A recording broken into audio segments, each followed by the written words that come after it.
Welcome to class number 124, Faith and Cow.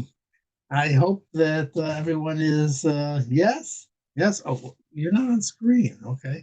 Okay. You're off screen. There's Molly.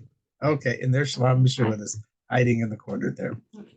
So, welcome to 124. This class is all about the Finding the King. What was the title?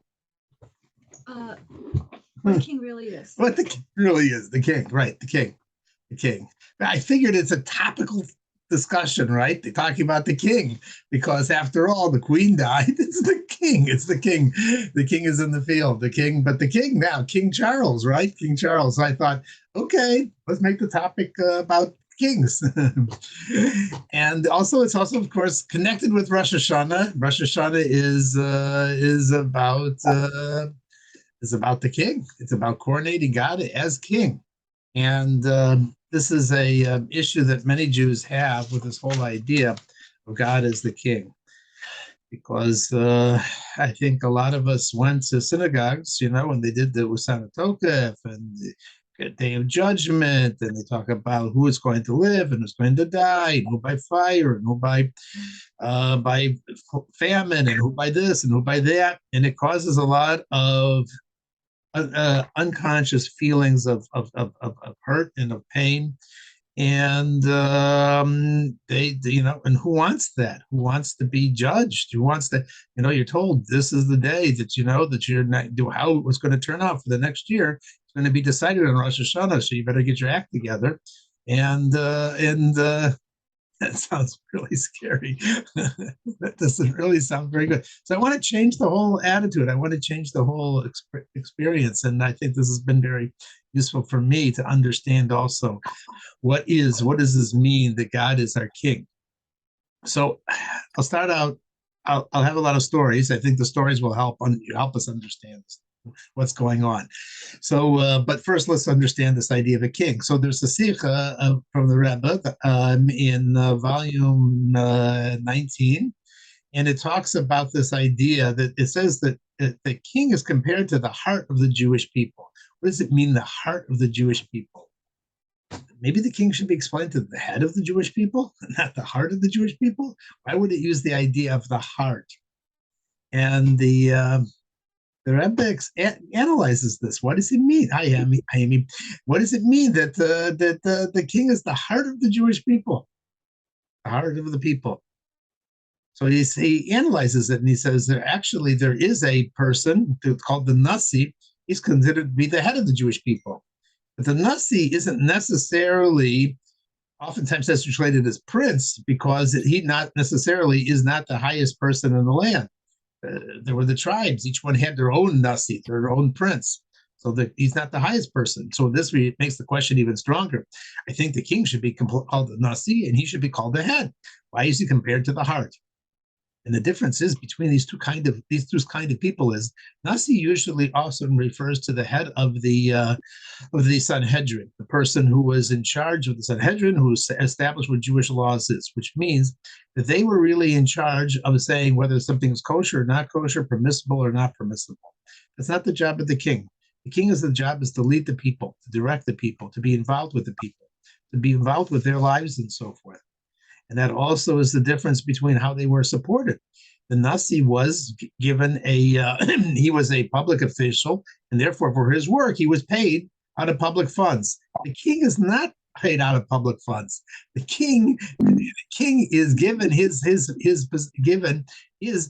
he's the king, not because he needs it, and everything belongs to him. So it's a different situation. It's a different situation that he doesn't really have anything. He's dependent on the people to give him. He's dependent on gifts. Everybody has to give to the king. So the king is a certain way weaker. The Rebbe takes that whole idea, the parallel between the head and the king, the head and the heart, the Nasi and the king, and explains something very interesting. The mind, the head, is by nature aloof, detached. You can't really think. You can't think through your problems if you're emotionally involved in them. You have to get above them. You have to be beyond them. You have to be above them in order to be able to relate to them. The heart is very much involved in every part of the Jewish body. It has to flow through every part of the body, and therefore it's also very much affected by the rest of the body. Everything, its nourishment, how it lives, everything is dependent on what's happening in the body. That's why it's also sort of weaker, because it has to be in a very protected situation. Basically, this means that this is the difference between emotions and seichel. Emotions are all about connecting. It's about feeling. It's about attaching. It's about being moved by other people, about other things. And it's about feeling and being and emotionally attached. You can't be a detached intellect and be an emotional person. They're two separate worlds. And intellect is about removing yourself and detaching yourself from your emotions and getting beyond them. And the heart is all about being involved. So when you say the king, it means that the king is very emotional and he's very emotionally attached to who we are. He is not an aloof kind of person being.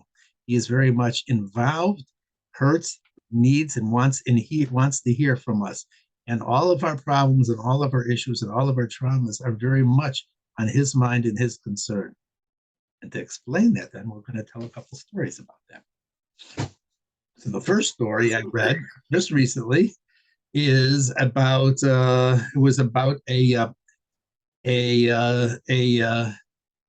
a time in Jewish history called World War II.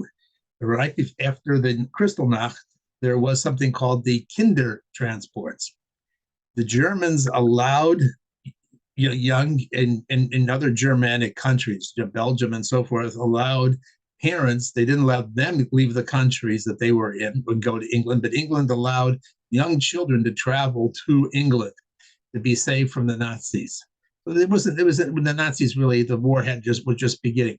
And there was this one guy named Beryl Gardner, and he was the 11-year-old boy, and he was sent by his parents to England into an orphanage, and he was there with maybe 10,000 other Jewish kids who had escaped from Nazi Germany. The parents were stuck in Germany, and this boy was there, and they treated him well. But but he happened to be very emotional, the 11-year-old boy, and he was inconsolable and crying all the time about his parents who were left behind. And they really couldn't figure out anything to do for him, and he just was constantly in an emotional state. So one day he heard they announced that the king at that time, King Charles the Third, I believe this was, he was going to visit that town. King Charles the Third was the English king from the 1936 to 1952. 52 is when Elizabeth took over, and she's George. been there. George. I'm sorry, George the Sixth, right? Charles the Third is the current one. Yeah. Thank you. So yeah, so King George the Sixth, and all of a sudden this boy stops crying because he had a plan, but nobody knew what it was. Nobody knew why he stopped crying. Came the day of the parade. The king was traveling in an open carriage through the town. They had barricades everywhere, and the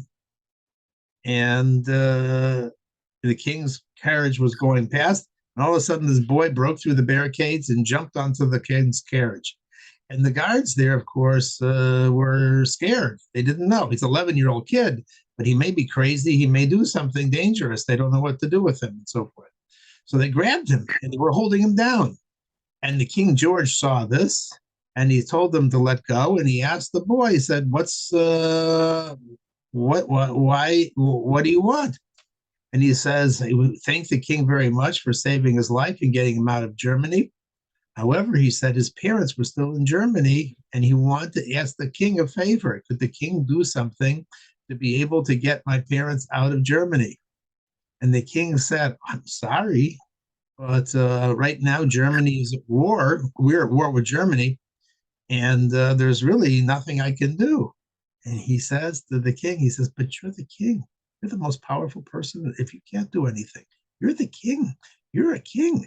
I am not a king. You're the king. You should be able to do something." It's an 11-year-old boy. The king gets very serious at a time, and he says, "Okay, I think I'll see what I can do about it." A few months go by, and Beryl Garten is called into the principal's office, and he's so scared because he thinks maybe he's going to finally get punished for being so chutzpahdik and doing what he did on that day of the parade. The principal brings him in, the headmaster brings him in, opens the door, and there is his parents, his mother and his father. The king did something and got them out. Many other kids said, "Why didn't I do that? Why didn't I ask that for the king?" And the lesson of the story is you have to ask. You have to ask. If you don't ask, you don't get. This is the lesson of this is one of the big lessons of this time of the season. Is the king is available. He cares. He wants to hear from us. It is month of Elul.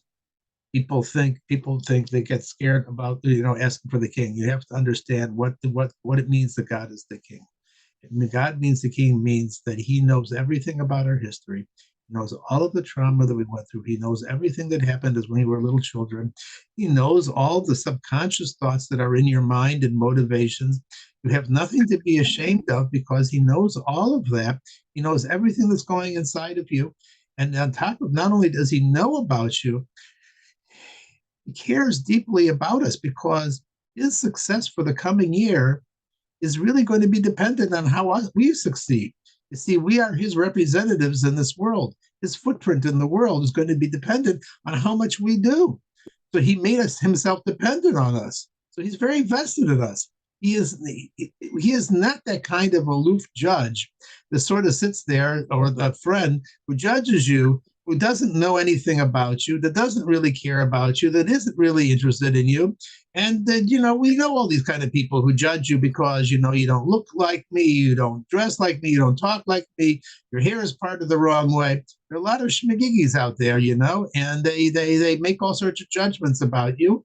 And we get hurt by that. We feel we're sensitive people and we feel bad because people think, negative of us, but they really don't know who we are inside. That's not God. God knows exactly who we are inside. And everything that he's choosing for the coming year for us is going to be the best possible because he wants the best of us.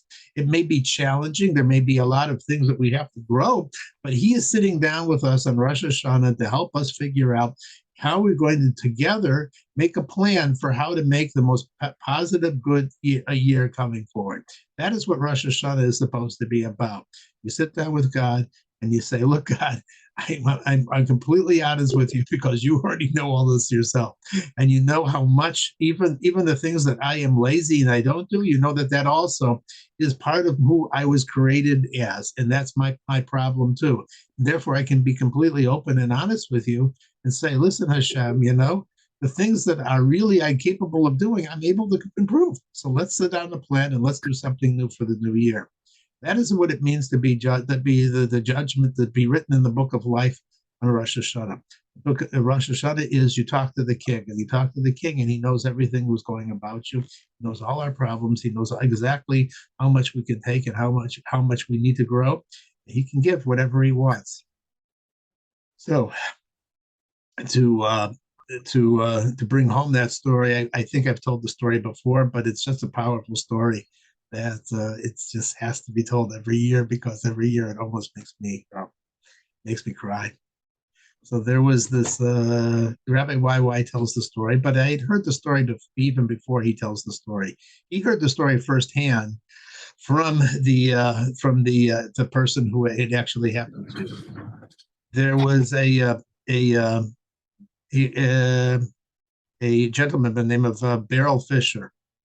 And Beryl Fisher called Rabbi YY a few hours before Slichos and said from Antwerp, Germany. So this was like in the early morning. He was calling because Slichos starts at midnight. It must have been early in the morning there. And he says, "I want to tell the story that I experienced firsthand with the Lubavitcher Rebbe." The story goes as follows. He says that I, Beryl Fisher, am a Hasidic Jew. I am a Belzer Hasid. I live in Antwerp. I'm a successful businessman. And my father was also a successful businessman. He was a Vishnitz Chassid. And my wife, Rachel, my mother, Rachel, she was a Satmar, from the Satmar family. So my mother is Satmar. My father was Vishnitz.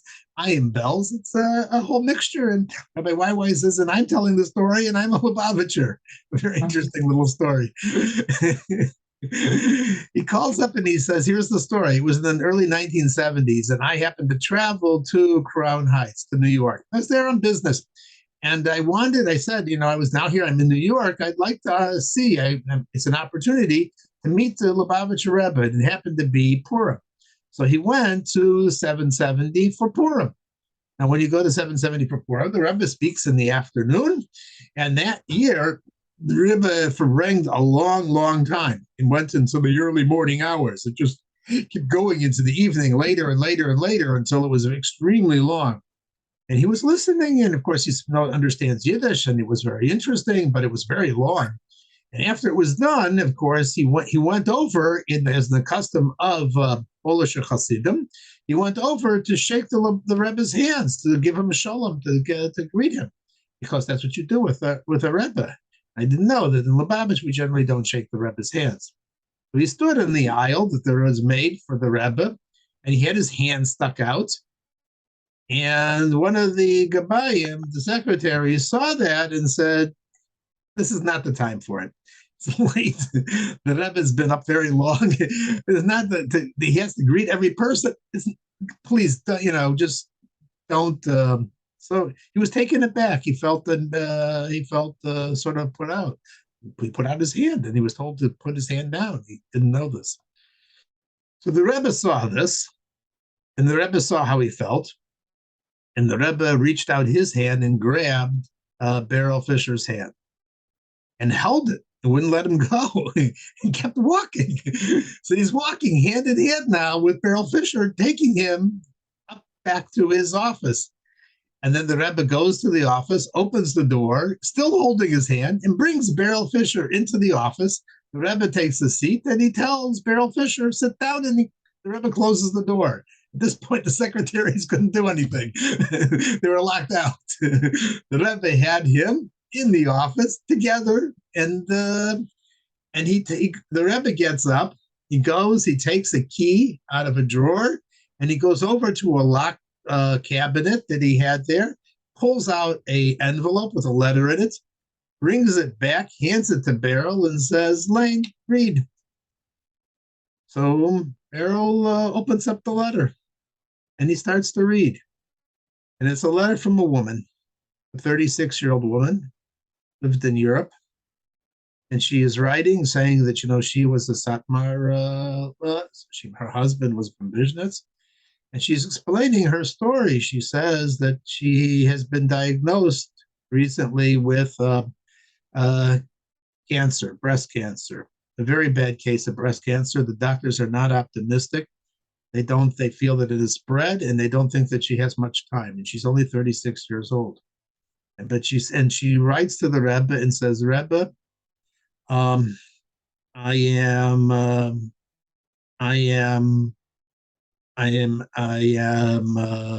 not fighting this. I think I have lived a happy life, a good life. It's too short, but I have lived a good life. And I'm willing to, if this is what God has put in store for me, I'm willing to accept his decree and what he has for me. The only complaint I have is that I have 12 kids and ages from 14 to 1. And as a mother, I just don't know what is going to be with them, They are all young children. They need a mother. And I'm asking you, Rebbe, you don't know me, and I don't know you. But I want you to take responsibility and to pray for them and to make sure that they grow up to be happy people, healthy people, balanced people, people who are Shomer Shabbos, who fear Hashem, who have love of Hashem and love mitzvahs and love Torah. And I'm asking you to take responsibility because I don't know, because it looks like I may not be here. Beryl is reading this letter, and then he comes down to the last line where she signs her name, which is Rachel Fisher. And at that point, the tears started coming out of his eyes because this was his mother. This was his mother from writing from Antwerp, but they had the address. And he had no idea that this letter, such a letter existed. And he looks at the Rebbe and asks the Rebbe, he says, Rebbe, can I have this letter? And the Rebbe says, no. And he says, What do you mean, no? He doesn't say it, but he's thinking, Rebbe, you get must get a lot of letters from all sorts of people with lots of stories. We don't have very much from my mother. I have very few things. I was only 12 years old when she passed away. And we didn't, I would love to have this letter because we have so little from her and so forth. The Rebbe says, I can't do that because I keep this letter with me. And every year before Kol Nidre on Yom Kippur, I take out this letter and I read this letter before I go down for Kol Nidre. So I can't give you this letter because I use this letter every year. For the Hasidus stories. I mean, this is the whole idea of Kol Nidre, that the mother, we we to God like a mother, and we say, listen, your children need something. You need. So this is the perfect metaphor for what Kol Nidre is all about. It's about that Hashem. These are your children. I mean, we're not asking this as strangers. We're asking for our lives because we're your children. And so the Rebbe says it's a preparation for Kol Nidre to have the right idea. I need this letter. And he blesses the people. So Rabbi Waiwai was telling the story, and he says, it's a very interesting thing because it explains a lot. Because the Rebbe, as we know, did not have any children. He didn't have any boys or any girls. But the Rebbe did do one thing. There's a custom in Jewish families that on Kol Nidre night, right before Kol Nidre, the father blesses the children. He puts his hands on them and gives them a blessing for a healthy, happy year. The Rebbe didn't have children directly, but he considered the Bachrim of Tomchei Tamimim his children. And so before Yom Kippur would start, before Kol Nidre, all the unmarried boys would go upstairs to these small little rooms where the original shul of 770 was, and the Rebbe was there. He was already dressed in white. He was all ready for Kol Nidre, and it was a very emotional scene. The Rebbe would bless the children with the blessings of the Kohanim. The Rebbe was crying. The kids were crying. It was a very, very intense emotional scene. And you wonder, that the Rebbe felt these were his children. He's not an aloof king. He's very much attached.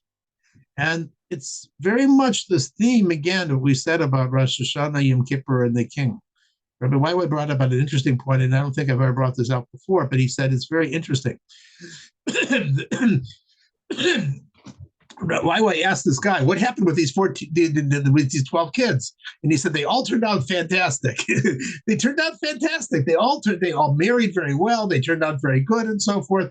And I always wondered, how did the Rebbe know even that I was one of the kids? How did he even know? And I never asked the Rebbe. I guess he just had some sense. He didn't ask who my name was. He just happened to see me, pulled me up, and knew to give me this letter. The interesting thing is not only that story part of the story. The part of the story that's interesting is that this guy was not a Lubavitcher. His mother was not a Lubavitcher. His father was not a Lubavitcher, but a king, a heart. The head of the Jewish people is connected to every single person. When you feel something in your fingernails, in your fingers, and your toes, it's all connected. It all goes up. It is connected to that heart and to the brain. It's connected to everything. A real leader feels the pain of every single thing, of every person, and so forth. He's not aloof. He's not detached. It's not just an aloof intellectual idea that I'm just some leader. Some people are very smart and they're very big and they know a lot of Torah and so forth like that. But a leader of the Jewish people, a leader, and Hashem is also the leader, and he's also our father, and he's also our king. He's very much connected, and he's very much attached to everything that's going on, to everybody, and he cares about them, and he considers them part of his family, and he needs to know that that we're succeeding and things are going well with us. He's bothered when they're bothered. He hurts when they're hurt. When they aren't doing well, he cares about that. He wants to hear about those things. He's feeling, he's concerned. He's not aloof. He's not attached. He wants to hear, and you speak openly and you speak friendly with him, and you're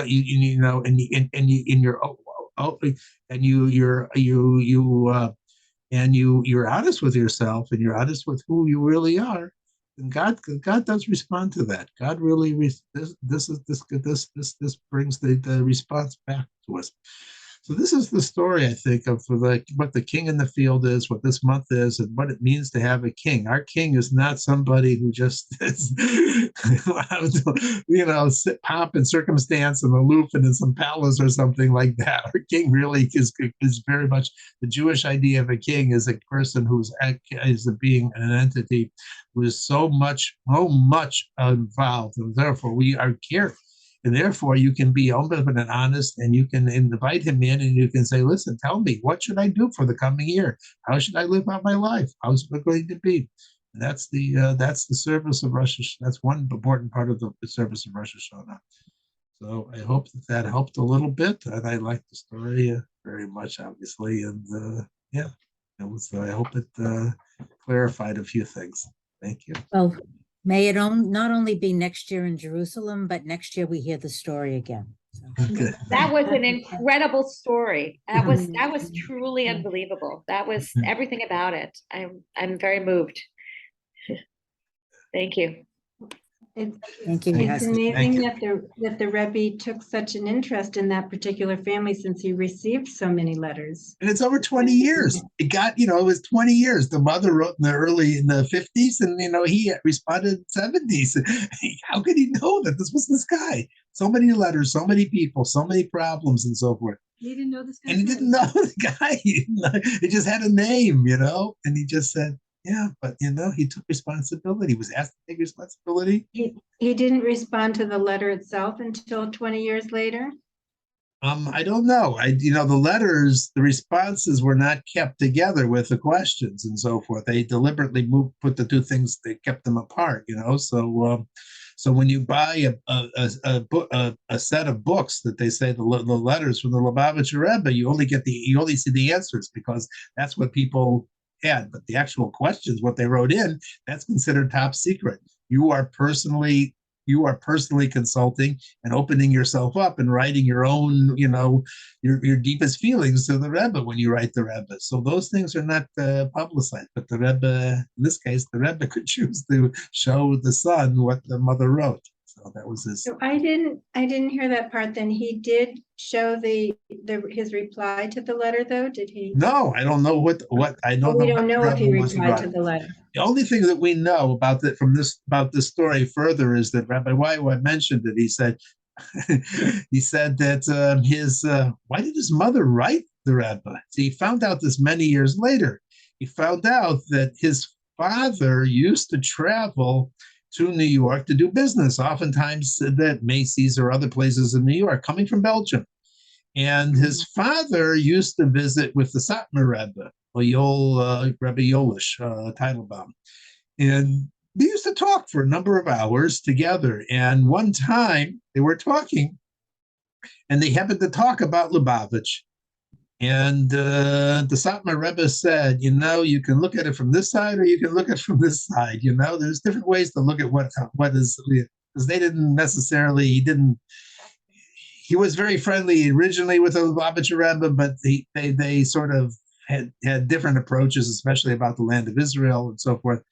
So anyway, but he said, you may look at it this way or look at this way, but I'll tell you one thing, the Satmar Rebbe said. When somebody comes to me with a problem and it's just too big for me to understand what to do, I send it to the Lubavitcher Rebbe. So when your mother got sick, I told her this, that when the problem gets too big and I don't know what the Satmar Rebbe says he sends to the Lubavitcher Rebbe, and your mother never told me this, but obvious that she wrote the Rebbe, and that's how this letter got to the Rebbe. Because she just heard that this is what you do when you have a problem that you just don't know it's just too big for you to solve. It's just too hard for you to solve. It's too complicated for you to solve. Wow. So you like to write Lubavitcher Rebbe. Wow. I never heard that. That's great. Write the Igros. Yeah. Wow. Thank you. Yasher Koach. Thank you. I don't think I ever heard the tail end of that story. So thank you for asking. That the Satmar Rebbe, because there was real conflict at a certain point between Satmar and Lubavitch, and that the Satmar Rebbe said, we have conflict, but when I have a problem that's too big for me, I go to the ISN. Interesting. Very interesting. Where is the Satmar Rebbe located? Oh, Williamsburg. Crown Heights. Williamsburg. Yeah. So And that's where the Culliver Rebbe is. So is that? Really? I didn't know that. yeah. Williamsburg is a very big place, very, full of Hasidim. Yeah. So, hello, everybody. Does anybody want to say anything before we begin? Nice to see you. Nice to see you. Nice to all be together. Yes. Thank you once again for sharing your wisdom with us and Thank you so much. inspiration. Thank you so much.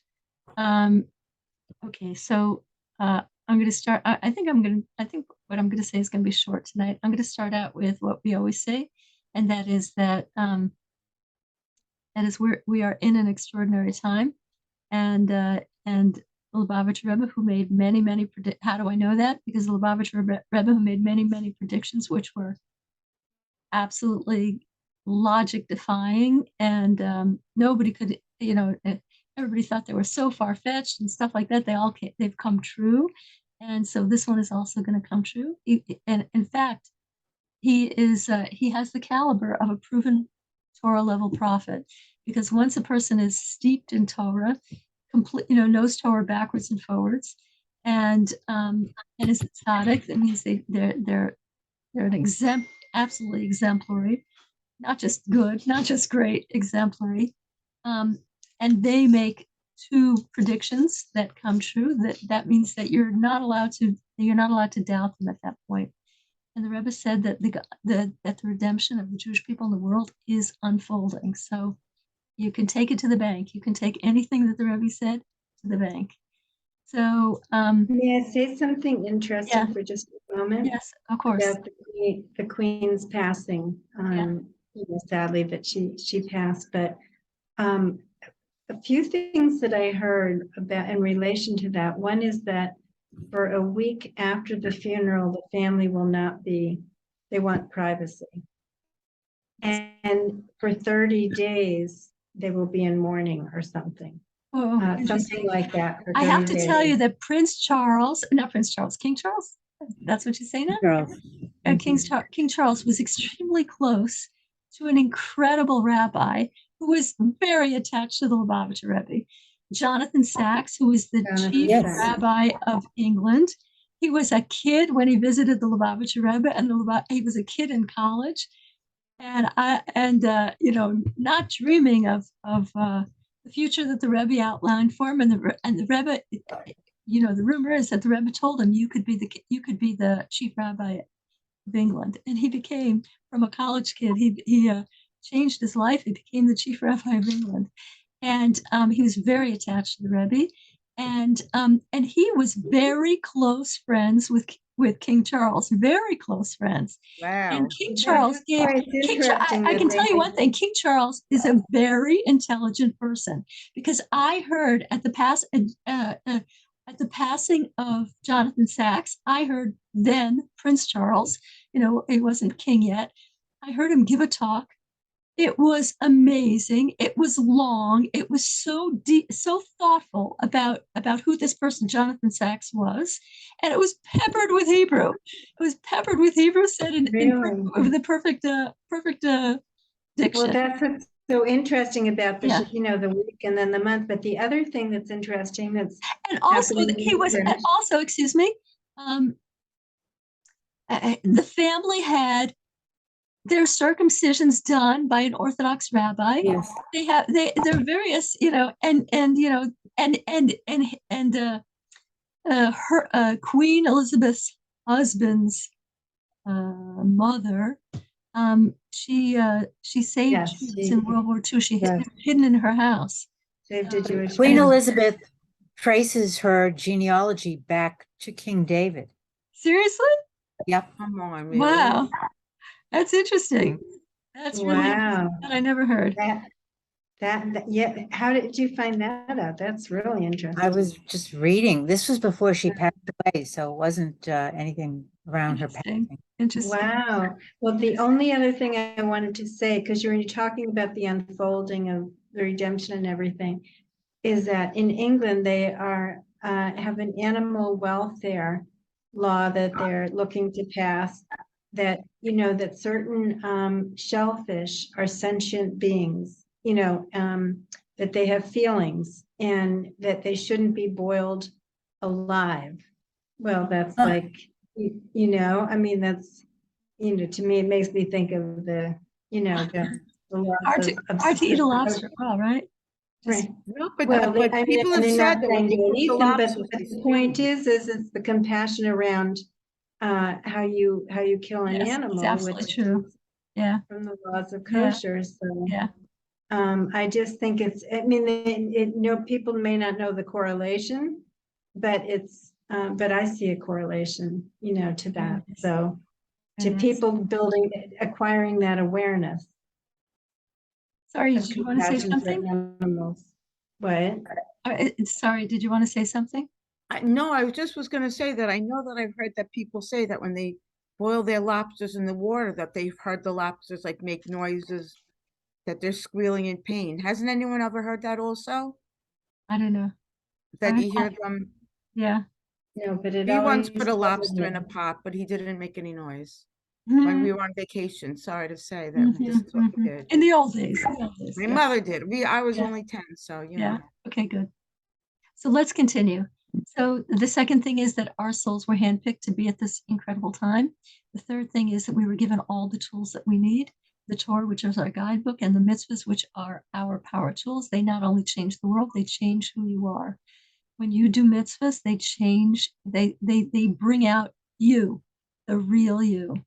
It's the, when I started keeping Torah mitzvahs, as I told you before, I stood on my porch in Key West and I would sing to Hashem, "You make me feel like a natural woman." Woman. I felt like my true self. I was discovering my true self for the first time. Oh, that's what the mitzvahs do. The mitzvahs are not just good deeds. They are the best self-development tools in the entire world. There's nothing like them. They're not of this world. They are beyond this world. But if a person who isn't observant does mitzvahs of helping other people, But is that that's a also mitzvah. over there? That's a mitzvah. Every Jew is as full of mitzvahs as a pomegranate, it says. And that includes all Jews. So, yeah, of Can course. I have a call? Sorry, I thought you were going. No, you were go finished. ahead. I just wanted to say, I don't know if anybody, I read this in the Yated newspaper. There was an article talking about a woman who grew up in Cuba, and she was Spanish and Christian.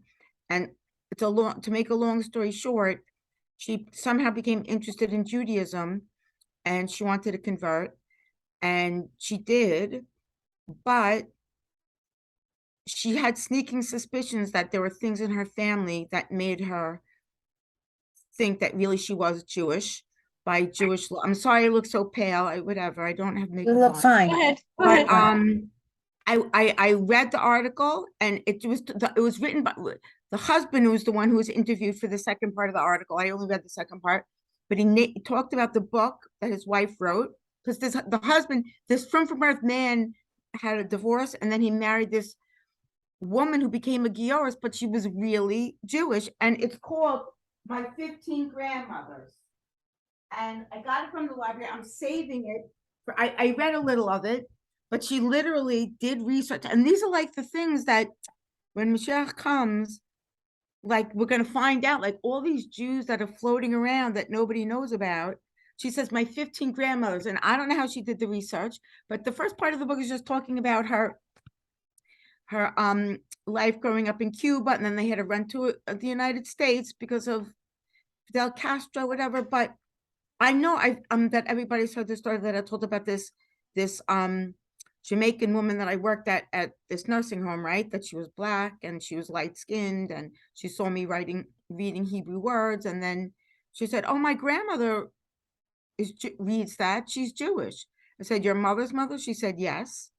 And then I said, "Oh, according to Jewish law, you're Jewish also." She was very, very sweet person.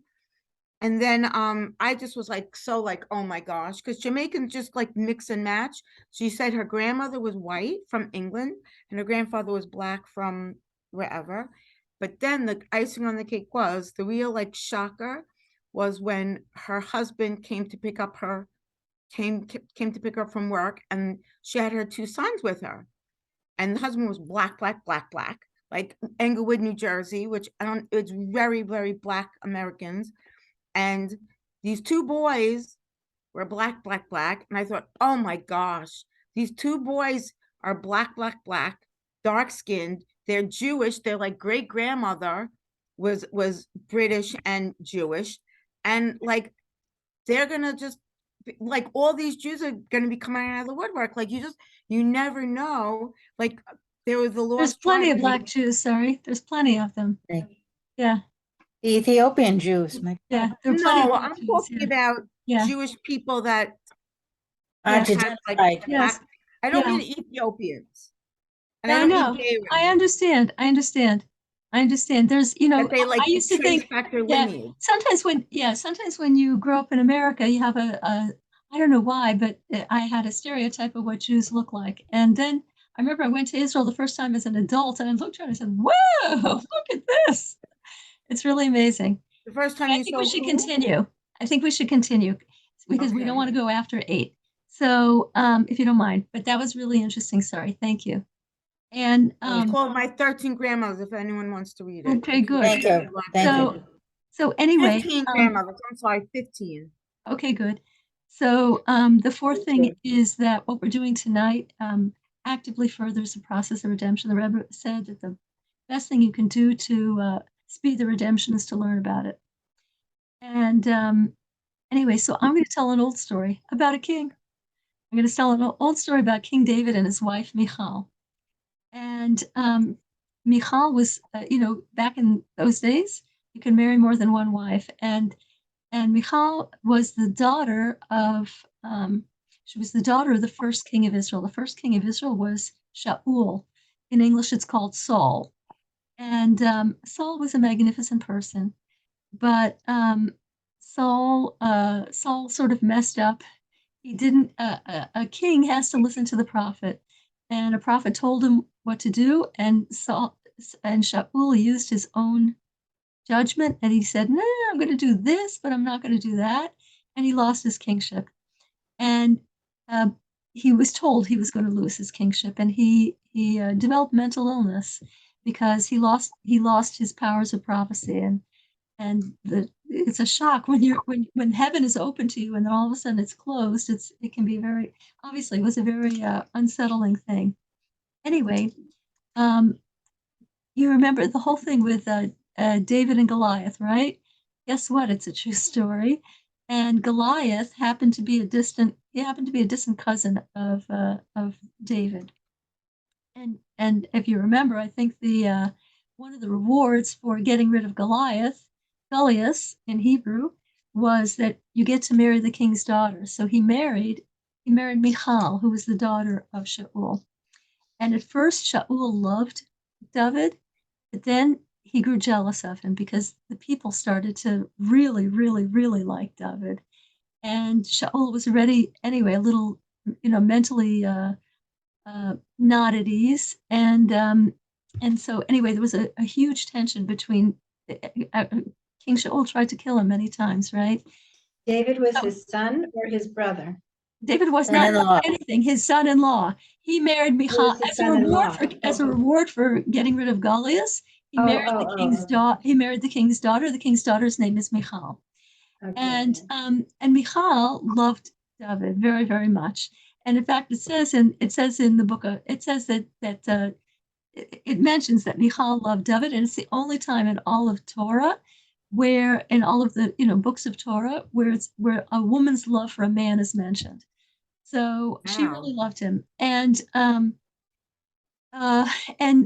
this tension between her father and David was obviously very difficult for her. She actually saved David's life from her father one time, and David had to flee for his life. He this is before he was openly accepted. Well, I won't go into that. David had to flee for his life, and anyway, later on, her father dies. Her entire family dies. They're killed by the enemy, and she's married to David, and David and during the time of her father's kingship, the ark, the ark that contained that it contained the luchos, it contained the 10 Commandments, right? It was taken into battle. And it was taken into battle and it was captured.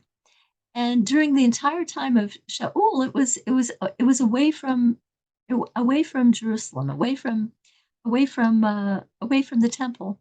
There was no there was a there were this is before the first temple was built, when there were temporary temples before the first temple was built. And when David became king, he felt he needed to rectify this situation immediately.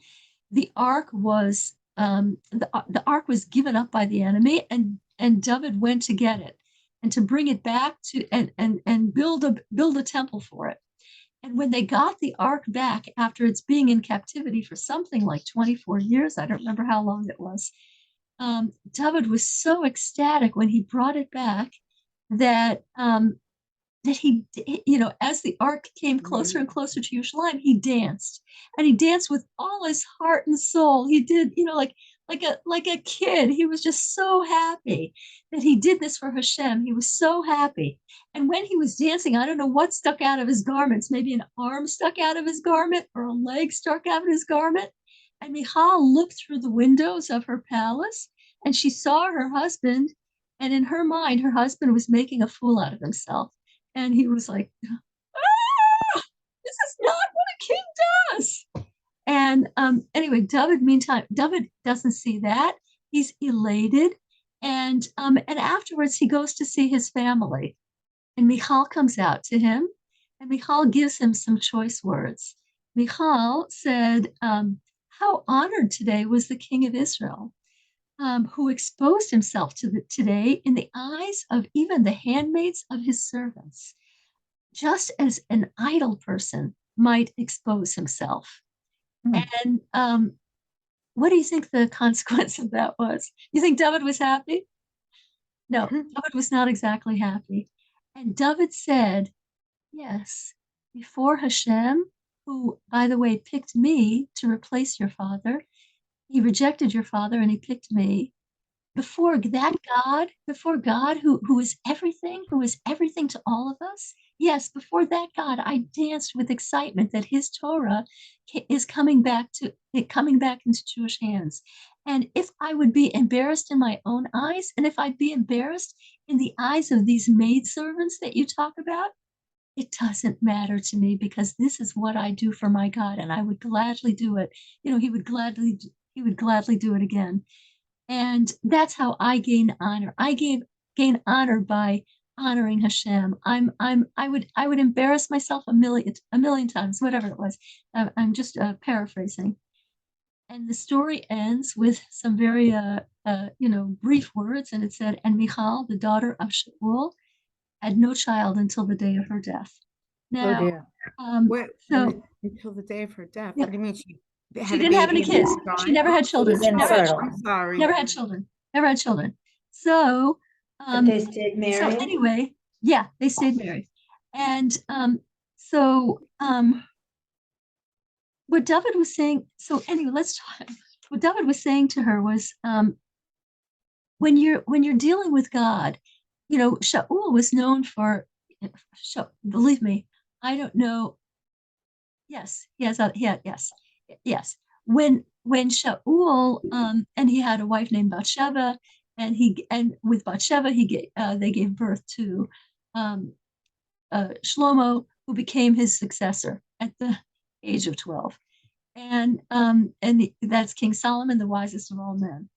And so anyway, what David was saying to her is that your family was known for being incredibly rational, and taking honor extremely seriously. And David said, my track to God is humility. Yes, there was nobody like David. David studied Torah day and night. It's not that he wasn't rational. David studied Torah day and night. But the supreme path to God is humility. And God liked David's choice so much that that God announced that from now on, every king of Israel comes from this person, comes from David. There will never again be somebody outside the family of David who is going to be king. And Mashiach has to be of the family of David through Shlomo, through his son Shlomo. And by the way, the Rebbe is a descendant of King David through Shlomo. Oh, he is? Yeah. So anyway, so I want to bring out two little lessons. Number one, since we're discussing each week intimacy, I want to add a new point that for intimacy, did Michal achieve intimacy with her husband? The opposite, right? She distanced him. And that's because one simple lesson we can take for it is that unasked for advice rarely promotes intimacy. It's rarely welcomed with pretty much anybody. Unasked for advice, unless if they come to you, for example, if you're their therapist, then they're coming to you for advice, and of course they want it. If somebody comes to you and asks for advice, of course they want it. But if they don't ask for advice, then it's rarely, you might say, especially whatever, it's rarely asked for, especially if it's put in such terms that were so insulting, like her advice. So it usually leads to distance. So that's one thing. And the second lesson, that's a lesson for relationships. But the second lesson that I get from this story is that, humility is everything. In our world, humility is everything. That was the chief thing God picked this path for his kings forever after, the path of humility. And so anyway, I want to tell you a little story from my life. And so I read on Sunday, I believe it was it Sunday? I think it was Sunday. I read the story about Michal. And I knew about it before, but I read it again. And then I read another thing from the Rebbe. This time of Elul is a time of extreme closeness. God comes extremely close to us. For this whole month preceding Rosh Hashanah, it says that God's 13 attributes of mercy are shining. And it's not an in-your-face time like Rosh Hashanah to Yom Kippur. Hashem's presence is overt. There are so many people who, if there's so many Baalei Tshuva, so many people who return to the path of Torah between Rosh Hashanah and Yom Kippur. It's not funny. It's just like God's influence is almost is overt, if you can say such a thing. In Elul, it's not that way at all. In Elul, Hashem, the 13 attributes of mercy are sort of like subliminal, and God is available to those who seek him. He's extremely available in this month. And so I read a story about the Rebbe and different things about him and Elul. And the last little vignette that was said was that the Rebbe saw somebody on the street in Crown Heights in the month of Elul, and he said to the person, "It should be apparent on your face that it's the month of Elul," meaning that you're not a worried wreck. You know that Hashem is extremely available to you in this time, and you're accessing that time. So I went to sleep with those words in my mind, and I woke up at 5:30 in the morning, and I have things to worry about, and they attacked me. I woke up and I couldn't go back to sleep, and I believe that it was a school night. It's not, and I didn't go to bed so early, and I laid there and I wanted to go back to sleep a little bit because and I have to get up at 6:30 anyway, but I want to get all those licks in, and I could not fall back to sleep. I just could not fall back asleep. Sorry, The worries here's were a just. reminder. Listen to Sorry. support group on phone. Is that okay? And the worries were just overcoming me. I was worried about two things very much, and I couldn't see any solution. No solution. I couldn't see where a solution was going to come from. And I was losing time in bed. Usually when I'm in bed and I have insomnia, I get out of there right away because I don't like to lose time. Every minute is precious. But but this time I tried to stay in bed for a little while because I just wanted, I knew I wouldn't have time the rest of the, I was going to have a demanding day, and I really thought I needed more sleep. Then I thought, Shlamsudas, it's not happening. Get out of bed. And and and also I just resented that I don't know how much time I lost, 40 minutes to worrying, and that's not usual for me anymore. I'm not usually, even though I have things to worry about, I usually I have so many tools that they don't usually get the better of me. And so I got myself out of bed, and I was upset that worry had conquered me for so long. And as soon as I got out of bed, a sentence popped in my head, and it was a piece of advice I gave myself. And I said, put a spring in your step, and what's incumbent on you, you do, and the rest leave up to Hashem. Why? It's not your problem. If there's something that you can't figure out the solution to, do what you can do and forget it. Just assign it to it's Hashem's business. If it's something that's beyond you, it's not your problem. It's Hashem's problem, and trust him and rely on him. And I felt like $1,000,000 for the rest of the day. So humility is everything, knowing our limits. When you're worrying, what are you doing very often? Very often you're judging Hashem. You're saying, I have these big problems. Nobody's helping me. There's no solutions. God is not doing his thing. And you put yourself on a little pedestal above Hashem. It's not a good place to be. It's not helpful. It never works. The only thing that works is humility, remembering, guess what? This is beyond me. And this is something that Hashem is going to have to solve. And I'm not worried about it because I know Hashem. And I know Hashem loves me. And I know that if it's beyond me, I don't have to stress out. I can. But what if you're stressed out that you just can't a second, do the- just a second, I'm not finished. I Sorry. must do something. I must do whatever it is that I can do, because that's a mitzvah. It's a mitzvah to do whatever you can do. So if I think of something to do, I'm going to do it. I'm going to take action. But my action is not definitive. Whether this problem gets solved, my action is a mitzvah. It's a commandment for me to do something. But whether the problem gets solved or not is going to be up to Hashem. So for life, humility is everything. And it's everything for happiness. I don't, do what you can and happily trust for the rest. And with that, I'm going to end my little piece. I'm going to turn off the recording because it's already after 8, and I don't like long recordings. And I will take whatever questions are